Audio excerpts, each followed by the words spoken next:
In today's how-to video from Oldphoneworks, we're going to demonstrate how to remove the finger wheel from a Western Electric or a Northern Electric 500 series phone. So in order to do that, what we want to do is we want to take our universal tool here, a paper clip, and just open it up so we have a pointy end to work with. We want to take the finger wheel and rotate it all the way around until it stops. Now on the finger wheel, there's a little bit hole in the finger wheel right there. You can't really see it, but it's there.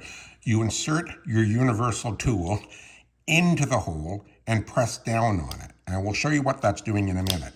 And then you basically rotate the finger wheel and it comes off.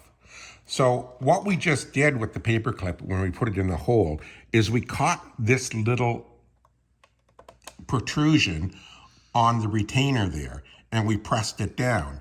And what that did for us is it allowed us to rotate the dial finger wheel out of that groove right there, and it freed it up so we could lift it off. So now we have the opportunity. We can take out the old dial card center, we can put a number on it, we put a new one in, put a new finger wheel on, whatever we want.